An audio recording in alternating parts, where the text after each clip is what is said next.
저 중국에서 이런 얘기했을 때 똑같은 경험했었어요. 화장품 가지고 된다고 그랬다가 욕을 먹은 정도가 아니라 기관에서 쫓겨나기도 했었는데 그 뒤부터 10배가 올랐어요. 그만큼 사람들이 시장의 사이즈를 몰라요. 미국은 이미 음식이 좋은 나라잖아요. 네. 근데 들어가는 건 문화가 들어가는 거거든요. 통상적으로 이런 문화가 들어갈 때는 짧게 끝나는 경우가 없어요. 짧아도 몇 년을 가거든요. 네. 근데 지금 몇 달 됐는데 끝난다라고 얘기하는 게 저는 불편했어요. 정말 경험을 해보고 그러는 건가? 여러분 김 못 보셨어요? 세계적인 음식이 돼가고 있어요. 신한투자증권의 이선엽 이사님하고 이야기 나누고 있습니다. 그러면 지금 미국도 가보신 얘기 해주셨고 이제 중국도 갔다 온 얘기 해주셨는데 결국에 이렇게 물어보고 이제 궁금해하시는 이유는 그래서 우리나라는 어떻게 되는 맞아요. 건데라는 거거든요. 그래서 최근에는 지금 양안 전쟁 뭐 위기 촉발 뭐 이래가지고 지금 많이들 막 또 컨텐츠들도 올라오고 그리고 실제로 뭐 지금 전쟁 분위기도 막 계속 막 생기고 뭐 이런 것도 있는데 그 우선 중국에서 지금 대만 뭐 침공 뭐 이런 거에 대해서 계속 뭐 포위하고 막 이런 것들 나오는데 현장에서는 좀 어떻게 느끼세요?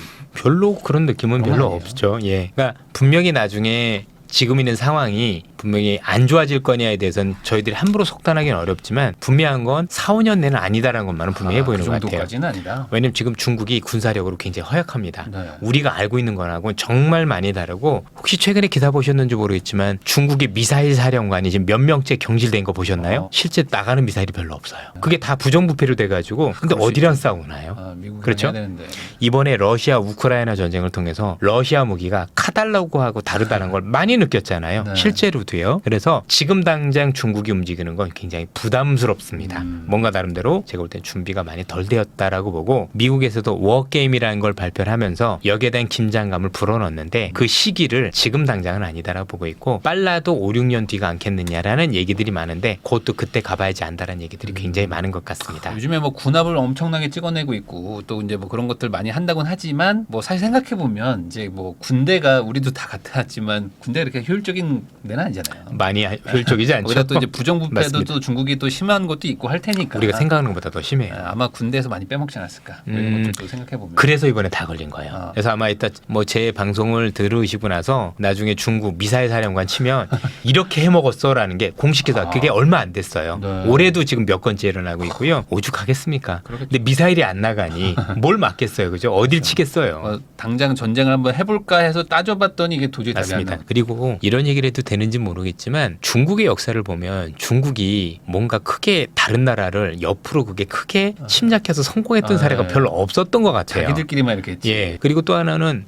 옛날에 일본한테도 밀리고 여러 가지 이렇게 네. 보면 그게 지금이라도 다를 거냐. 뭐 지금은 달라졌다. 좀 쉽지는 않은 것 같아요. 물론 약하게 보는 건 아니지만 어쨌든 뭔가 지금 대만을 침공하기 위한 정도까지 되려면 본인들이 전 세계 모두하고 다 등을 돌리는 역할을 하는 거잖아요. 그죠? 지금 우크라이나하고도 달리는데 직접적으로 그렇게 되면 미국하고는 고사하고 전 유럽하고도 단교를 하겠다는 의미하고도 같은데 만약에 중국이란 국가가 지금 그렇게 하고 나서 국가 건재할까요? 지금 중국에서 만들어지는 물건 다 지금 수출해서 먹고 살고 있는 것도 굉장히 많은데 아무리 중국의 인민들이 대단하다 하더라도 이 두 국가가 없인 그게 쉽지 않을 텐데 제가 볼 때 자살행위와 같다라고 보고 나중엔 뭐 어떻게 될지 알 수 없으나 그 시기는 당장은 아닐 것 같다라는 생각은 좀 같습니다. 그러면은 뭐 최근에 지금 뭐 한중일 해가지고 뭐 정상회의도 하고 막 하는 것들은 보면은 좀 우리나라가 이제 한때 좀 약간 서방에 확실하게 들어가서 이제 중국과 약간 척을 지는 느낌이었는데 또 약간 다시 분위기가 좀 이렇게 풀리는 분위기라도 보여요. 꼭 풀리는 건 아니지만 서로 간에 뭔가 이속을 찾기 위한 노력들을 하고 있는 것 같고 특히 나중에 트럼프라는 사람이 혹시 대통령이 되면 오히려 지금 바이든 때보다는 미중 관계가 조금 개선된다는 얘기도 있어요. 물론 트럼프 이 공약을 보면 관세를 60% 중국에 네. 매기겠다 이런 얘기를 하고 있는데 실제 미국이나 중국이나 거기에 있는 학계에 계신 분들도 제가 만나뵈면 이게 실제로 실행되기보다는 뭔가 딜을 하기 위한 큰 엄포일 가능성이 높다라고 얘기를 하고 있고 그래서 중국은 도대체 저걸 통해서 뭘 얻고자 하는지 지금 촉각을 곤두세우면서 내가 줄 것을 찾고 있다는 얘기들이 양쪽에서 동시에 들리고 있습니다.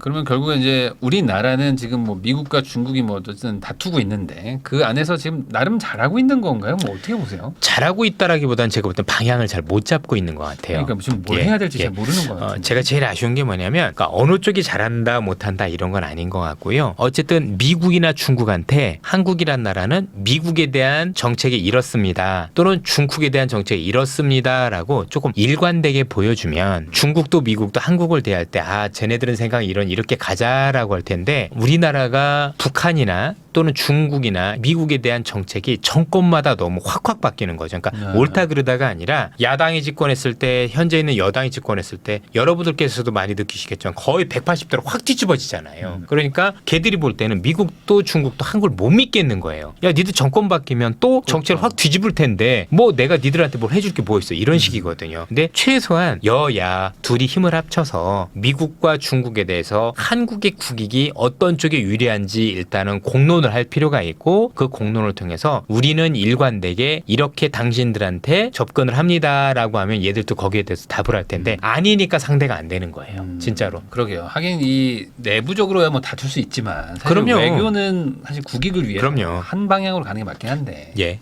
제가 재밌는 얘기를 드리면 미국의 바이든하고 트럼프하고 많이 싸우잖아요. 네. 그런데 국익을 위한 모든 정책은 일관돼요. 예컨대 바이든 대통령은 지금 미국에서 하고자 하는 정책 중에 하나가 미국의 제조업을 키우고 싶어 하잖아요. 네. 그래서 IRA법도 있고 반도체 칩스법도 만들었지 않습니까? 그러면 그 뒤에 있는 트럼프는 뭘 하냐면 바이든 당신이 제조업을 키웠어? 그럼 내가 그 제조업을 경쟁력 있게 만들어줄게라는 정책을 쓰고 있어요. 그 일본이 뭐냐면 에너지 정책이에요. 그래서 일본 정책이 뭐냐면 전 세계에서 가장 제조업하기 좋은 국가를 만들어주겠다. 네. 그 얘기가 뭐냐면 에너지 가격을 싸게 만들어주겠다라고 해서 에너지 정책을 쓰거든요. 두 번째는 관세 정책. 미국에서 물건을 만들면 가격 경쟁력이 없으니 해외에서 들어오는 물건에 관세를 먹여서 가격 경쟁력을 유지하겠다가 네. 2번. 세 번째가 최근에 로버트 라이트 하이저라고 옛날에 USTR 즉 미국 무역대표부 대표였던 사람을 책사로 두면서 내가 되면 한국과 일본과 중국에 대해서 환율을 절상시키는 제2의 플라자비를 하겠다. 그렇게 되면 미국은 달러가 약세를 띨 거니 미국 제품은 가격 경쟁력이 생길 거고 그러면 우리 국가에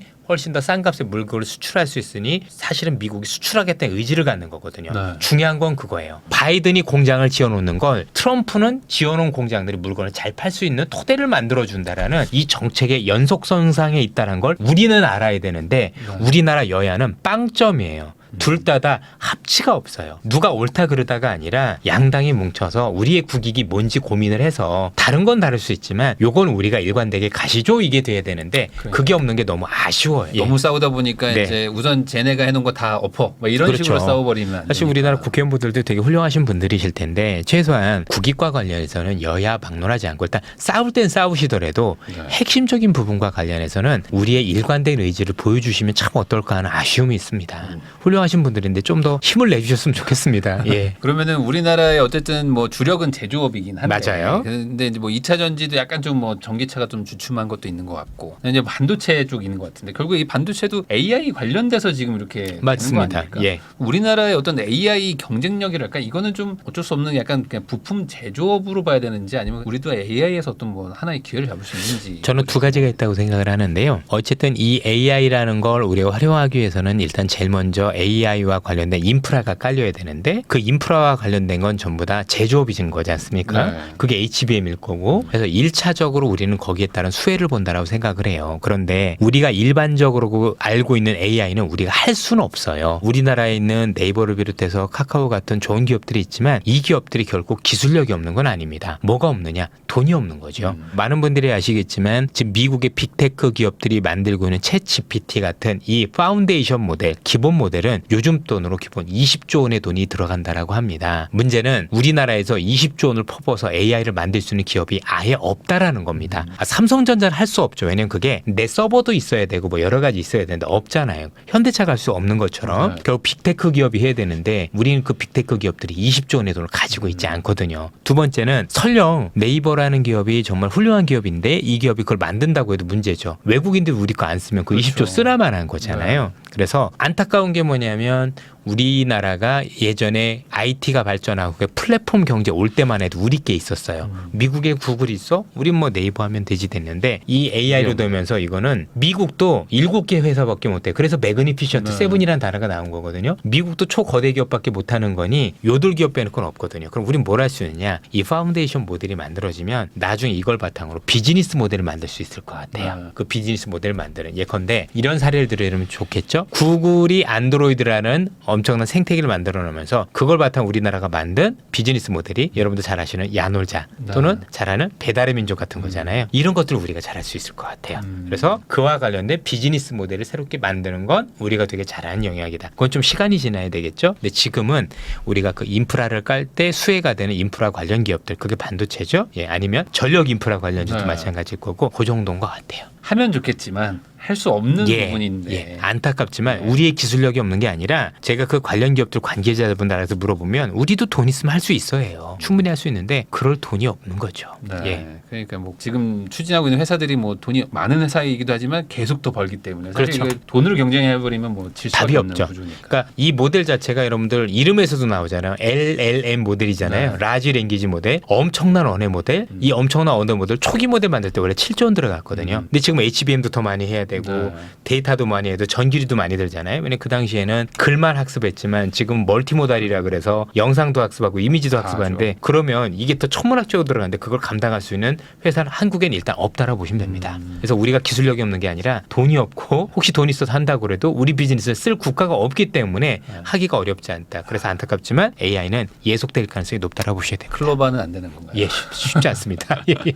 클로바 우리라도 좀 써야 될 것 같은데. 아, 이거 참 안타깝죠. 근데 이게 성능이 또 예. 차이가 나버리면 또 쓰지 못할 수도 있는 거죠. 바로 그래서 그렇습니다. 네. 옛날에 이제 네이버가 될 수 있었다는 건 우리나라 한글이라는 특수성이 있었는데 LLM 모델 자체가 언어 그러니까요. 모델이잖아요. 네. 언어를 제일 잘하니까 한국말 배우기도 되게 쉽습니다. 그래서 이게 아무래도 좀 어쩔 수 없을 것 같긴 아이, 합니다. 그럼요. 근데 예. 물론 이게 우리나라의 문제가 아니라 사실 이걸 할 수 있는 나라가 뭐 전 세계에 없어요. 딱 두 나라예요. 네. 미국하고 중국 끝입니다. 네. 그러니까 예. 뭐 우리는 그 안에서 또 방법을 찾아야 되는 그럼요, 거고. 그럼요. 뭐 그래도 우리나라는 그래도 하이닉스가 그래서 HBM에서 지금 어쨌든 뭐 확고한 또 자리를 잡고 있기 때문에 그래도 수혜를 좀 보고 있는 나라인 것 같긴 한데 또 역설적으로 얘기하면 또 삼성전자가 어찌 보면 우리나라에서 제일 큰 회사이기도 한데 여기는 또 좀 되게 안 좋아요. 그렇어요. 그래서 이게 좀 어떤 그 반전의 여지가 있는지 뭐 이런 것도 궁금해하실 것 같긴 한데 하이닉스의 독주가 뭐 당분간 좀 갈 수밖에 없어요. 아직은 그럴 것 같은데 많은 분들이 이제 삼성전자와 관련해서 여전히 기대반 우려반이 있는데 요즘은 우려가 더 크신 것 같아요. 네. 처음에는 야 그래도 삼성인데 곧 하겠지 했는데 그 기간이 너무 길어지고 있고 최근에 공식적으로 나온 건 엔비디아가 삼성한테 이 설계를 좀 변경하라는 좋다. 얘기, 말이 변경하라는 얘기, 새로 만들려는 얘기가 네. 똑같은 얘기인 거잖아요. 뭐안 된다는 얘기죠. 네, 쉽게 얘기해서 조금 더 분발해 주십시오라고 하는 건데 이 이렇게 정도로 안 되면 된다. 언제 될지 모르는 게 있겠죠. 물론 시간을 두면 삼성이라는 기업이 저력도 있고 할 수 있다고 보여지지만 일단은 제일 안타까운 건 그래도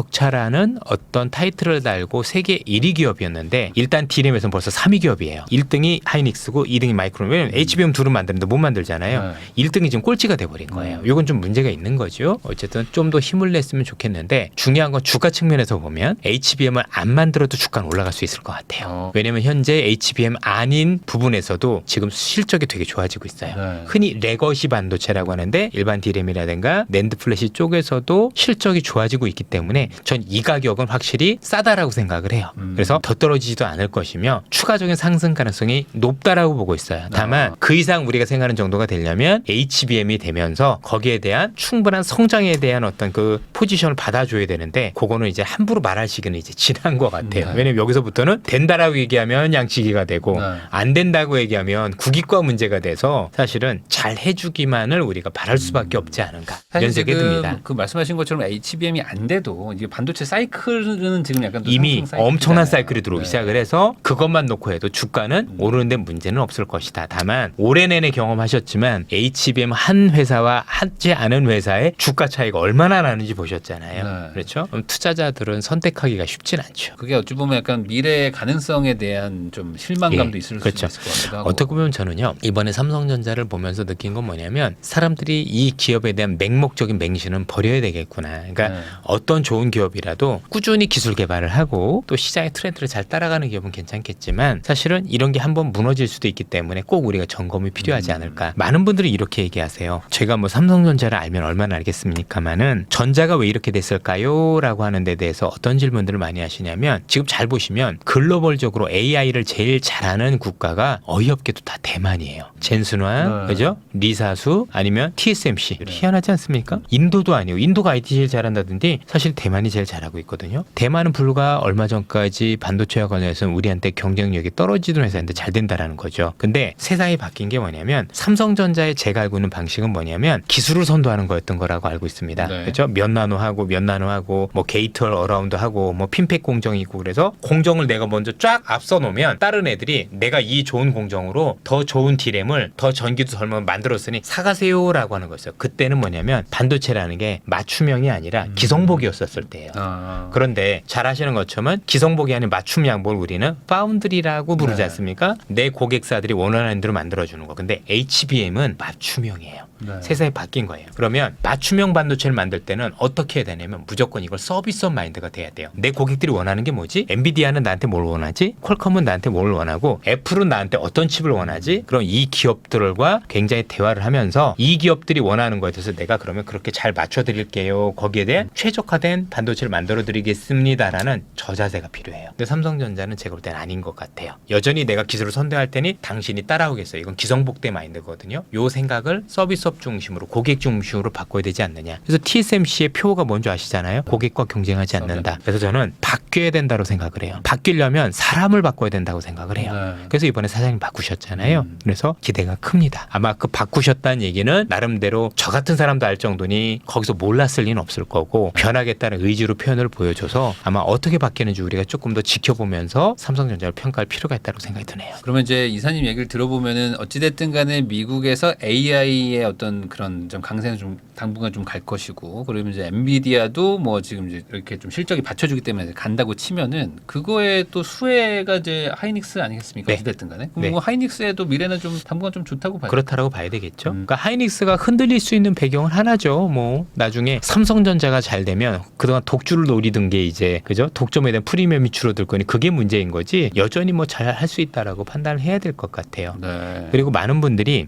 AI에 대해서 너무 작게 생각하시는 것 같아요. 이 정도면 끝난 거냐. 그러니까 오르고 나면 항상 이게 끝난 거 아니야라는 게 문제예요. 제가 볼 땐 엔비디아라는 주식이 진짜 끝날 때거나 아니면 단기 과열에서 꺾일 때는 공통점들이 사람들이 이 생각이 바뀔 때예요. 끝난 거 아니야? 비싼 거 아니야? 생각이 지금이라도 사야 돼. 앞으로 더 많이 갈 것 같아라고 그러겠다는 생각을 바꾸면 그때가 진짜 꼭지예요. 전 그 전까지는 꼭지 안 온다라고 생각을 합니다. 아직은 그 정도는 아니다. 아직인 정도가 아니라 다 지금 엔비디아 안 된다잖아요. 아직 다들 좀 막 불안해하죠. 불안해하고 네. 언제 팔아야 되냐 이런 얘기를 하고 있잖아요. 네. 실적도 안 보고 실적만큼 올라온 것밖에 안 되는데도 불구하고 저도 두려워요. 이 가격에서 제가 이게 좋다고 얘기하는 게 제 입장에서도 유리할까요? 아마 이거 하면 되게 논란도 많을 텐데 저도 지금 꺾일 것 같습니다. 아니에요. 쉽지 않습니다. 그렇게 얘기하는 게 더 마음 편할 겁니다.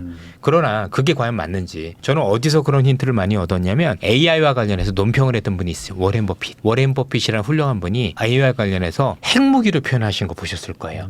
저는 이분이 이렇게 표현하는 거 처음 본 것 같아요. 저는 두 가지 의미로 받아들였어요. 굳이 왜 핵무기란 표현을 했을까? 첫 번째는 뭐냐면 그만큼 강력하다예요. 당신께서 보신 역사상 가장 강력한 뭔가 산업 트렌드가 오고 있다라고 말씀을 주신 거로 알고 있어요. 두 번째가 재밌어요. 나쁘게 쓰일 것이다라고 생각을 하신 것 같아요. 뭔가 이게 좋은 데 쓰이는 것보다는 악용될 소지가 굉장히 크다라는 이중적 의미로 저는 얘기했다라고 생각을 해요. 그런데 이런 사례가 있었었잖아요. 그게 다이너마이트잖아요. 다이너마이트가 원래 노벨이 이렇게 네. 개발했을 때는 좋은 의미였는데 결국은 대량 살상 무기로 쓰였고 지금도 그걸 더 개발을 하고 있지 않습니까? 똑같은 거 아닐까요? 또 글로벌이 핵무기를 개발했었을 때 안 좋은 거 하면서 핵무기 관련해서 굉장히 경쟁했던 거 수십 년간 했던 거 기억하시죠? 저는 똑같은 일이 벌어지고 있다고 생각을 해요. 서로 경쟁을 하는 속에서 AI가 쉽게 꺾이지 않을 거라고 보는 거죠. 예. 그러면은 지금 당분간은 국내 증시에서는 하이닉스 뭐 이런 쪽만 좀 유망하다고 봐야 될까요? 아니면 뭐좀 다른 부분도 좀 아닙니다. 요즘 뭐 최근에 좀 많이 오르기도 했지만 우리나라가 미국에 새롭게 수출하는 품목들이 뭐 화장품이니 음식료니 되게 많이 늘어나고 있잖아요. 엄청나게 예. 올라간다고. 저는 기업마다 물론 다르다라고 봐요. 제가 봐도 일부 품목은 확실히 비싼 건 같은데 저는 의외로 그래도 아직도 갈 길이 꽤 남아있다라고 생각을 해요. 제가 이런 방송을 딴 데서도 했더니 댓글이 많이 안 좋게 달리더라고요. 근데 저는 이것과 관련해서 이미 중국에서 경험을 해봤잖아요. 네. 저 중국에서 이런 얘기했을 때 똑같은 경험을 했었어요. 화장품 가지고 된다고 그랬다가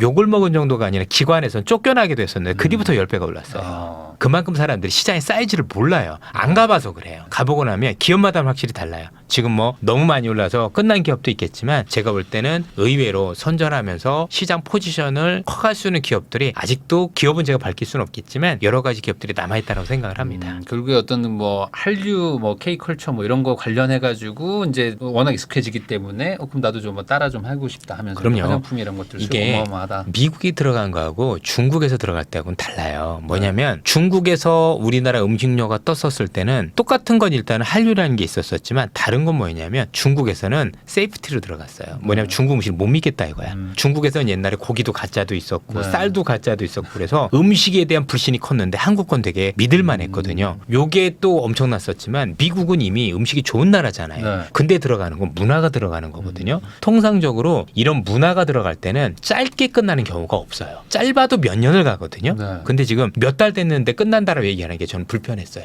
정말 경험을 해보고 그러는 건가? 우리가 옛날에 일본 문화 받아들일 때도 1, 2년에 끝났나요? 지금 우리 조금 이제 MZ분들은 이게 잘 안 들어오겠지만 제가 어렸을 때는 우리나라 일본 문화하고 미국 문화 많이 받아들였었어요. 그래서 실제 팝송을 알면 되게 어디 가서 잘난 척할 수 있는 세대 네. 또는 일본의 가요나 일본 문화가 되게 선진 문화라고 하고 그걸 몇 년간 누렸었던 기억이 네. 있거든요. 저는 그게 지금 미국에서 시작됐다고 생각을 하는 거예요. 실제로 그래서 좀 체감이 되던가요? 되죠. 당연히 되죠. 저 그래서 마트 가본 거잖아요. 네. 있어요. 네. 여러분 김 못 보셨어요? 세계적인 엄청- 음식이 돼가고 있어요. 엄청 먹는다고 예. 김을. 근데 알면서도 주가 안 사셨잖아요. 그죠? 네. 모르니까 그런 거예요. 근데 그것도 모르는데 지금 끝났다라고 왜 단정을 짓죠? 본인들이 가보지도 않았고 그 미국 사람들이 왜 사는지도 모르고 얼마나 포지션이 있는지도 모르는데 단순히 주가가 올라갔다고 왜 본인들이 생각을 해요? 그래서 돈 많이 버셨습니까? 그런 단기적인 생각으로 아니더라는 얘기죠. 분명히 더 큰 것들이 기다리고 있다고 저는 생각을 한다라는 거예요. 미국에서의 어떤 이 한국 문화가 이제 선호되는 그게 생각보다 사이즈가 크다. 훨씬 사이드가 크다. 크다라고 보는 거죠. 그러니까 이거에 대해서도 한번 공부해 보실 필요. 그럼요. 그래서 좀 나중에 아마 딴 데서 뭐 하면은 미국하고 중국에 들어가는 우리나라의 문화가 어떤 공통점이 있고 어떤 점이 다르고 뭐가 있는지 그런 것도 한번 나중에 얘기할 기회가 있으면 하는 것도 좋은 것 같아요. 네, 사실 그 문화가 한번 이렇게 들어가서 스며들기 시작하면은 그냥 이게 좋은 거잖아요. 그럼요. 그냥 이게 좋고 이게 맛있고 이게 멋져 보이는 건데 뭐 그게 최고죠, 사실. 어찌 보면. 이게 여러분들이 느끼실 수 있는 것 중에 하나가 뭐냐면 두 가지를 느끼실 수가 있는 게 하나는 명동 가보세요. 외국인들이 우리나라 와가지고 정말 좋다고 많이 사죠. 그것도 우리가 흔히 선진국을 얘기했더니 이건 있을 수 없는 일이었었어요. 또 하나 똑같은 김치인데 제가 중고등학교 때 그 김치 외국인들이 오면 냄새 난다고 못 먹던 게 김치예요. 그런- 지금은 네. 여러분들 처음이지 어서와 한국 어서와 뭐 이런 프로그램 혹시 MBC에서 네, 보신 적 네, 있나요? 네. 보시면 외국인들 한국 음식에 대해서 되게 꺼리낌 없이 받아들이죠. 그게 달라진 거예요. 그런 어떤 변화를 알고 있어야 돼요. 한국인들이 제일 안 좋은 특징이 뭐냐? 자기 생각대로 생각을 해요. 그리고 반도적인 조그만 시각으로 큰 데서 벌어지는 걸 몰라요. 그래서 제가 중국에 예전에 2010년도 그때도 중국에서 우리나라 화장품 많이 팔려서 정말 몇십 배 갈 겁니다 얘기를 했다. 진짜 쫓겨났다니까요. 그리고 정확하게 10배가 올랐어요.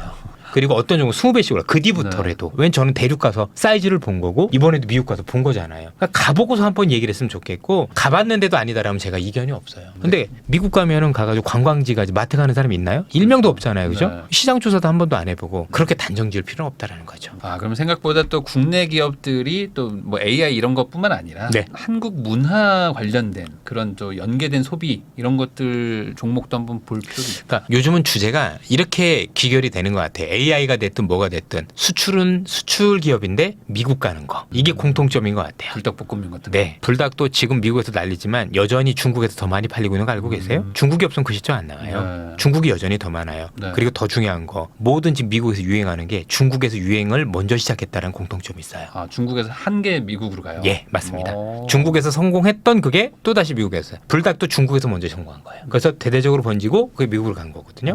그렇죠? 그러니까 중국에 먼저 성공을 하고 동남아로 갔다가 이쪽으로 온 거잖아요. 성공 스토리 거기서 먼저 그려지는 거예요. 근데 중국에서도 잘 팔리고 미국에서도 잘 팔리니까 양쪽으로 잘 팔리니까 그러네요. 사이즈가 커지죠. 그게 주가 올라간 거거든요. 근데 마치 막 사람들이 지금 생각하면 야 미국은 잘 팔고 중국 이거 아니에요. 들으면 약간 화장품이나 뭐 약간 미용기기 뭐 이런 것들도 그런 좀 것들도 떠오르는 마찬가지겠죠. 그런 생각 안 해보셨어요? 미국인들이 어떻게 한국 화장품 이름도 없는 애들 어떻게 사지? 네. 그런 고민부터 있어야죠. 특히 화장품은 여기 듣는 여성분들은 남성분들 얘기는 저는 비판해도 안 받아요. 왜냐하면 그 화장품 알지도 못하잖아요. 그죠? 근데 여성분들이 다르잖아요. 여성분들은 화장품 함부로 안 쓰세요. 안 그런가요? 그렇죠. 뭐 나니까. 요즘 그럼요. 나한테 맞는 걸 쓰는데 그걸 서양 애들이 골랐다? 뭔가 좀 달라지고 있다라는 왜지? 그 생각부터 가지셔야 돼요. 얘들이 어떻게 알고 이걸 다 사? 근데 화장품이라는 게 되게 사치 산업이고 내 몸에 안 맞으면 안 맞는 건데 우리 걸 쓰네? 이건 뭔가 달라졌다고 봐야 되는 거잖아요. 그만큼 서양 애들이 받아들일 때 한국의 화장품을 믿을만한 화장품, 신뢰의 화장품으로 느끼고 있다라는 건데 네. 이 변화가 얼마나 큰지 한번 고민을 해봐야 되는 겁니다. 아무래도 좀 동양인들만 쓰는 이런 거라고 생각했는데 그게 아니라 이제 어떤 제품의 어떤 퀄리티나 어떤 그 경쟁력 자체가 높아질 수도 있다. 이렇게 생각해 보시면 어떨까요? 여러분들 지금 만약 화장품 쓰시는데 제가 좀 비하하는 건 아닙니다만 아직은 인식이 그러니까 저기 동남아에서 이상한 국가에서 만든 화장품이다 그러면 잘 쓰시겠어요? 안 바르잖아요. 네. 쉽지 않습니다. 그게. 그런데 미국도 우리나라 볼 때 그랬을 텐데 그걸 바르더라는 얘기죠. 그 얘기는 뭐냐, 우리에 대한 인식이 바뀌었다는 얘기예요. 자기들하고 동등하거나 아니면 훨씬 더 괜찮은 나라를 인식하고 있을 가능성이 높다라는 얘기죠. 이건 되게 큰 거예요. 거기다가 또 써봤더니 실제로 좋기도 하니까. 그럼요. 그러니까 또 입성. 확실히 우리나라 제대로 잘하는 것도 맞고. 결국에 이제 꼭 뭐 미국 주식만이 정답이 아닐 수도 있다. 한국에서도 이제 충분히 이제 어떤 해외 경쟁력이 있는 것들도 그렇죠. 많기 때문에. 미국이 더 좋다라는 데서는 이견이 없어요. 일단 글로벌적인 기업이 많고 AI와 관련된 제일 적통 주식들이 많다는 네. 점에서 미국이 우리보다 낫다는 걸 부인할 사람이 있을까요? 시장 사이즈도 있는데 근데 국내 내에서도 일단 우리가 살고 있으니까 우리가 볼 수 있는 기업들이 많이 있는 거죠. 거기다 이제 어쨌든 뭐 규모 자체가 조금 더 작다 보니까 그럼요. 뭐 이제 주가만 봤을 때는 네. 더 이런 게 또 경쟁력이 맞습니다. 있을 수 있는 거죠. 그럼 이제 마지막으로 이제 이사님 또 나와주셨으니까 또 하반기도 또 이제 투자를 해야 되는 분들이 또 보시거든요. 그러면 이제 뭐 세계 정세나 뭐 경제 뭐 이런 것들 다 통합을 해가지고 어떤 좀 조언을 해주실 수 있으실지. 시장에 대해서 마음의 문을 닫기보다는 지금 생각보다 시장에서 큰 변화들이 일어나고 있지 않습니까? AI라는 변화, 네. 미국이 제조업으로 바뀌는 변화, 아니면 미국 대선을 통해서도 대통령의 변화, 모든 변화가 저는 주식을 이끌어낸다고 생각을 해요. 그리고 그 변화에 최적화된 기업들이 올라가는 거잖아요. 그러면 생각의 마음을 열고 또 뭐가 변하고 있지라는 것만 보시면 제가 볼 때는 분명히 많은 투자 기회가 있을 거예요. 왜? AI도 이제 지금 하는 게 파운데이션 모델 만드는 거니까 그 다음에 이걸 통해서 비즈니스 모델이 나올 것도 우리가 또 기대를 할 수 있는 거고 여러 가지 확장이 가능하잖아요. 불과 우리가 얼마 전까지 감히 이 AI 때문에 변압기가 오를 거란 생각을 했었느냐는 얘기죠. 그렇지 않습니까? 네. 이랬던 것처럼 그리고 실제 10배가 올랐고 그 변압기 제가 업계에서 최초로 추천한 거 아시는지 모르겠습니다. 변압기 추천하시면 방사는 10배를 예, 변압기 방사는 제가 최초였어요. 네. 그리고 이렇게 간다라고 얘기한 것도 여러분 인정하는 애들은 저희들 증거가 있기 때문에 네. 제 이름으로 신문만 찾아보셔도 2022년부터 크게 추천했던 거 보실 수가 있습니다. 어쨌든 또 생긴다라는 거죠. 네. 이게 가면 이런 산업이 부수적으로 크고 그걸 지금 잘 해줄 수 있는 국가가 중국과 한국인데 미국에서 중국을 배제하니 우리 기업들한테 전 좋은 기회가 많이 있을 거라고 생각을 해요. 그래서 그런 컨셉으로 잡아보시고 하면 하반기에도 상반기보단 쉽지 않을 거라고 저도 생각은 해요. 확실히 더 변동도 커지고 일부 구간에서는 큰 조정이 있을 가능성도 있기 때문에 상반기보다는 녹록치 않은 시장이 될 거라는 것은 인정을 하지만 그래도 앞으로도 많은 기회는 있을 거다. 그래서 그 기회를 마음의 문을 열고 잘 찾아보시면 좋겠다. 이런 말씀드리고 싶습니다. 오히려 단순히 어떤 그냥 뭐 숫자가 너무 뭐 많이 올랐다 뭐 이렇게 뭐 생각하실 필요도 없고 반대로 또 뭐 지금은 너무 안 좋으니까 뭐 의미 없어요라고 생각하지 말고 말 그대로 그냥 마음을 열고 감정보다는 그냥 뭐 오히려 좀 데이터를 좀 잘 보시면서 좀 미래도 좀 한번 생각해 보시면 좋을 것 같습니다. 특히 뭐 요즘 수출 데이터가 잘 나오다 보니까 데이터에 대해서 일희일비 하시는 분들이 많은데 그 데이터를 읽을 줄 모르면 독이 되는 경우도 굉장히 많습니다. 실제 그 데이터로 인해서 일시적으로 주가가 꺾였다가 그 뒤로 몇 배 오른 주식들도 지금 많이 나오기 시작을 했거든요. 그런데 그때 뺏긴 사람들은 답이 없잖아요. 네. 그래서 항상 그런 데이터를 볼 때도 계절성 요인은 혹시 없는지, 그러니까 기업을 볼 때는 반드시 꼭 계절성이 있거든요. 예를 들어서 우리 파카 만드는 회사들, 네. 그죠? 이런 회사들 여름에 안 팔릴 거 아니에요. 네. 이런 것처럼 계절성이 있는 것처럼 그런 계절성 아니면 혹시 사업과 관련된 이례적인 요인이 있는지를 꼭 살펴보고 데이터도 활용하셔야지 맹목적으로 데이터 보고만 활용하시는 건 제가 볼 때는 좋은 데이터이긴 하지만 그것 때문에 자칫 잘못하면 정말 크나큰 실수를 할 수도 있는 걸 제 최근에 주변에서도 많이 보고 있습니다.